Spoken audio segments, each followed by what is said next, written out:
নমস্কার, খবর 24 সাথে আপনাদের স্বাগত। আজ নরেন্দ্র মোদীর তৃতীয় মন্ত্রিসভার সদস্য হিসেবে শপথ নিলেন জ্যোতিরাদিত্য সিন্ধিয়া, ভূপেন্দ্র যাদব, গজেন্দ্র সিং শেখাওয়াত।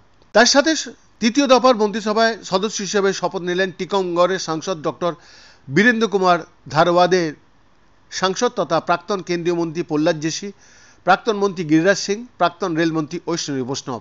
নরেন্দ্র মোদীর তৃতীয় মন্ত্রিসভার সদস্য হিসেবে শপথ গ্রহণ করলেন শরিক দলের নেতা জিতেন রাম মাঝি, রাজীব রঞ্জন সিং। এছাড়াও শপথ নিলেন অসমের প্রাক্তন মুখ্যমন্ত্রী সর্বানন্দ সোনোয়াল।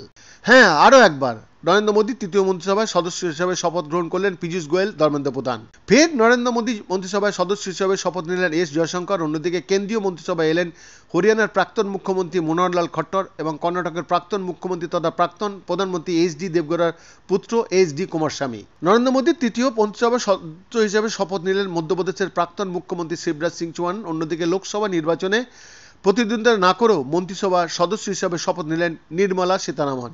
বিজেপির সর্বভারতীয় সভাপতি জেপি নাড্ডা রাজ্যসভায় সাংসদ ছিলেন। আজ মোদী তৃতীয় মন্ত্রিসভায় সদস্য হিসেবে শপথ গ্রহণ করলেন। নরেন্দ্র মোদী তৃতীয় মন্ত্রিসভার সদস্য হিসেবে রাজনাথ সিং এর পরই শপথ গ্রহণ করলেন অমিত শাহ। তারপর শপথ নিলেন নীতিন গডকরি। নরেন্দ্র মোদীর শপথ গ্রহণের পরই তৃতীয় মোদী মন্ত্রিসভায় সদস্য হিসেবে শপথ গ্রহণ করলেন রাজনাথ সিং। জাতীয় সঙ্গীতের পর তৃতীয়বার প্রধানমন্ত্রী হিসাবে শপথ গ্রহণ করলেন নরেন্দ্র মোদী। তাকে শপথ বাক্য পাঠ করালেন রাষ্ট্রপতি দ্রৌপদী মুর্মু। বৈদ্যনাথ দাসের রিপোর্ট, খবর 24/7।